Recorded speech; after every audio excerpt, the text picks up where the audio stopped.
naturligvis, hvilket burde være oplagt for dig, at den amerikanske regering var inhabil i opklaringen af 9/11. Det er jo din vurdering. Det er helt sandt. Hvad siger din retssikkerhed i spørgsmålet? Hvad min hvad? Retsfølelse siger det spørgsmål. Ja, jeg kan du snakke om. Nu skal du prøve at være lidt skarp, som du er. Du skal fortælle noget. Prøv at høre.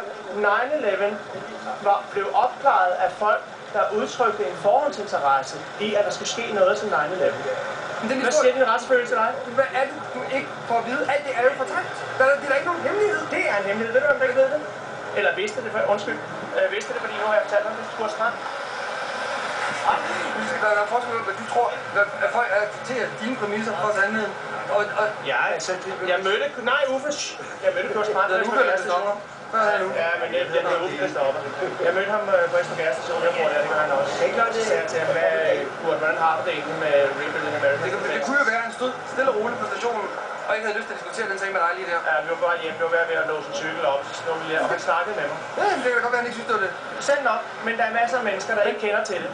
Ja, men prøv at sandheden, at det er der fortalt.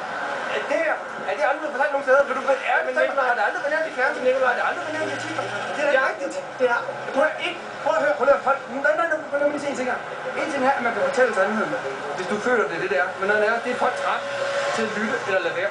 Og det er da ikke sikkert. Det skal du da ikke bestemme. Og i det øjeblik, du har fortalt sandheden en gang, så tror du har fortalt sandheden. Der er ikke nogen, der ved det. Og det er et afgørende spørgsmål i opklaringen af 9/11, at det blev opklaret af folk, der havde interesse i, at det skulle ske. Kom lige igen.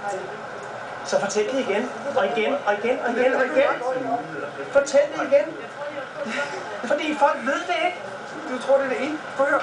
Du har et perspektiv på virkeligheden. Ja, fordi ved du alle de andre perspektiver, så kalder du mig konspirationstosser. Jeg siger, her taler vi ikke om konspirationer, vi taler om retssikkerheden. Og jeg siger, den retsfølelse, at de samme folk, som udtrykte interesse i 9/11, de er selv opklaret, og de havde magt til at få det til at ske. Ja, du har for det første aldrig kaldt dig konspirationstosser. Nej. Men så siger jeg heller ikke, det er dig personligt, men det er ligesom en masse mennesker, der gør. Der er ingen her, der kalder dig konspirationstosser, hvis du skal helt okay. Der er ikke nogen med information, der kalder dig konspirationstosser. Jeg vil gerne søge på arkiv. Jeg vil gerne søge på dit navn. Der er ikke nogen, der kalder dig konspirationstosser. Men jeg skal fortælle dig, hvad jeg synes, du er.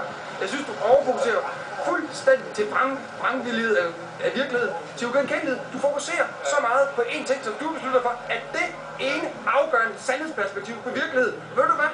Du bliver nødt til at opgive. Der er flere udlægninger af virkeligheden. Du er nødt til at anerkende, at mennesker kan være uenige med dig. Men du står bare og prædiker. Det beviser, Nikolaj. Du prædiker. Det beviser. Du prædiker. Hvad gør retten så? Hvad retten gør? Hvad gør retten, når de kender en dom? Prædiker de ikke? Nej, det vil jeg heller ikke ved ham bevise. Så enkelt er det. Nej, undersøge det mere. Ja, så enkelt er det. Det er så spændende. Jeg skal have sat de her batterier i her. Der er hele tiden noget nyt at skrive om. Så jeg har søgt lige nu, for eksempel, den sag op en dansk forsker, der hedder Niels Heide, som har været med i et forskningsprojekt, hvor de nu har fået optaget en videnskabelig artikel, altså videnskabelig sandheden på en eller anden måde. En videnskabelig tidsskrift, som kun optager artikler, hvis de har en eller anden sandhedsværdi. Der er ikke nogen sandhedsværdi, fordi en artikel er optaget i videnskabelige tidsskriften, ja.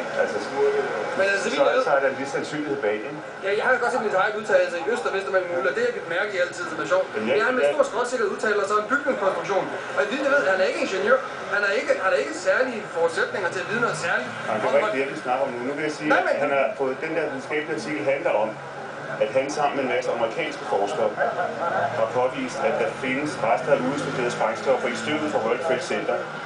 Altså det er jo et videnskabeligt bevis og et juridisk, eventuelt holdbart bevis, hvis det bliver prøvet juridisk, på at den officielle historie om 9/11 er en løgnhistorie. Altså, det er sandheden. Men jeg er ikke som sådan ikke uenig i den grundlæggende præmis, at den fulde sandhed om 9/11 ikke er kendt. Jeg siger det bare, det bliver den heller ikke. Jeg ved ikke, hvad det er for en forestilling, I har om, at en eller anden sandhed vil åbenbare sig som en religiøs mirakel. I overfokuserer på et bestemt perspektiv. Det handler lidt om terror. Alt det, der foregår i det her samfund, 7,5 år, det ser så meget. Det er grundlaget for at sige, at muslimerne er onde. Altså prøv at kigge på Dansk Folkepartis valgvideo. Det starter med 9/11, ikke? Jeg ser, hvor onde muslimerne er. Vi får i krig med det. Du bliver nødt til at holde op med at udlægge Dansk Folkeparti som en funktion af 9/11. Det er da cool. Prøv at kigge på deres valgvideo. Nej, må jeg holde op. På deres grundlag for at sige, at muslimerne er onde, og det er dem, vi skal være bange for, det er, at det var dem, der stod bag 9/11, og det var det ikke. Ja, jeg er ikke enig med jer. Jeg er nødt til at gå. Jeg har et barn derhjemme, der er sygt og skal hen til vuggestuen, så tak for diskussionen. Ja, selv tak. Tak fordi du kom, Nico. Selvfølgelig. Det mangler der bare.